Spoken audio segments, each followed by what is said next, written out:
Calvin Can't Fly, the story of a bookworm birdie. Calvin is a starling.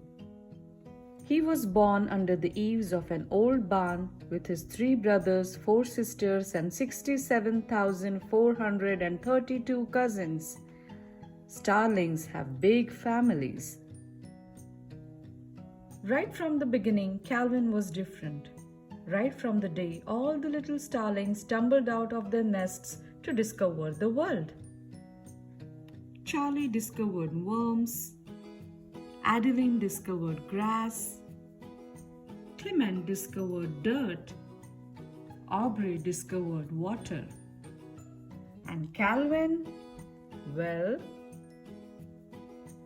Calvin discovered a book. While all of Calvin's cousins chased beetles, bugs, and ants, Calvin was learning to read letters, words, and sentences. At night, his cousins dreamed of insect eating and garbage picking. Calvin dreamed of adventure stories, legends, and poetry. He even dreamed that someday he would become a writer himself.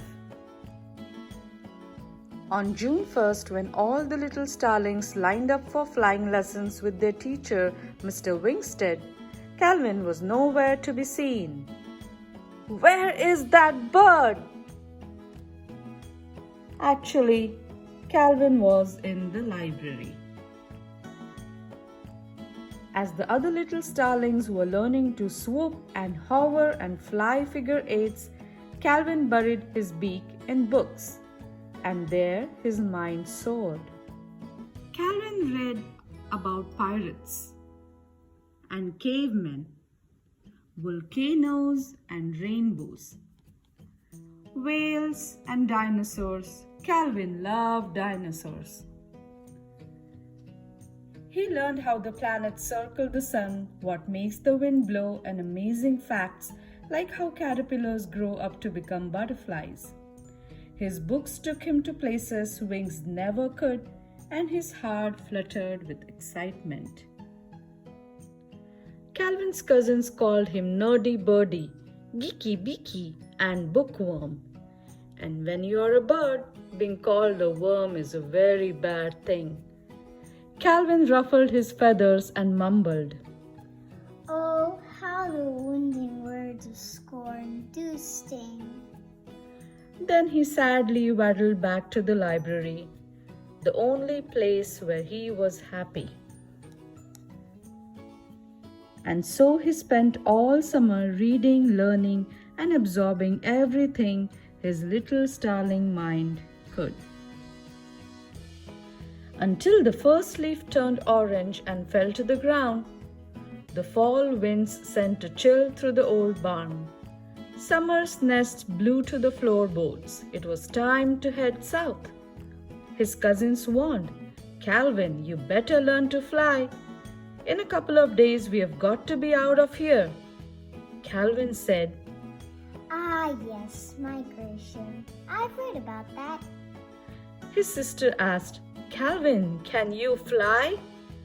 Calvin had to admit he couldn't. All the other starlings took off in a giant formation, but Calvin could only stand and watch. A big, lonely tear rolled down his cheek. Calvin turned and trudged back toward the old barn. He was so upset he didn't even notice his brothers and sisters and cousins coming back to get him. All of a sudden, they were tying up Calvin's middle with string and scraps of cloth they had found in the garbage. They grasped the other ends with their beaks and off they flew, with Calvin, somewhat embarrassed, safely in tow. For days and days they flew. Calvin recognized the rivers, mountains, and towns he had read about all summer. Excitedly, he pointed them out to his brothers, sisters, and cousins.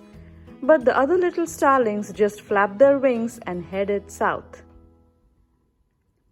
Soon there came a day when the winds blew especially hard. Trees bent sideways, leaves scattered wildly, flying became harder and harder. The air had an odd smell to it, the smell of danger. Calvin, remembering back to his favorite weather book, warned the rest of his family. A hurricane is coming. All his brothers and sisters and cousins asked, "What's a hurricane?" Calvin explained as quickly as his little beak could.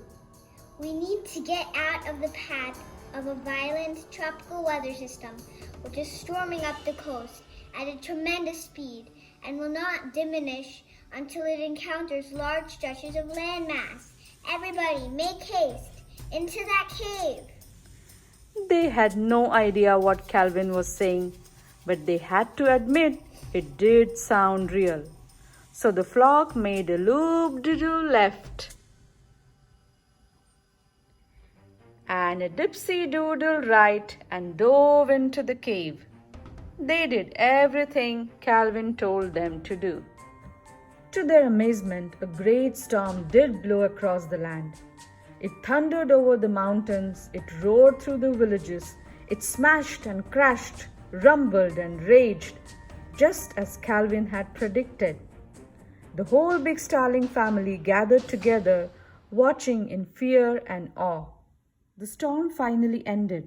The sun came out in the sky, and the starlings came out of their cave.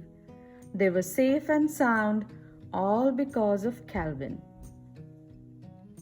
They celebrated with a great starling party in honor of Calvin. They ate big juicy worms and yummy crunchy beetles. They danced and sang songs about how Calvin had saved their lives. They toasted Calvin with acorn caps filled with fresh, clear mountain water. Calvin was so happy and felt so good deep down inside that he jumped and hopped and danced and flapped his wings and flapped his wings and flapped his wings. All other starlings looked at him in amazement. "Calvin, you can fly!" they exclaimed. And Calvin, the happiest starling in the whole wide world, chirped, Why, yes, I do believe I can. And they all flew south with big wide smiles on their little starling faces, especially Calvin.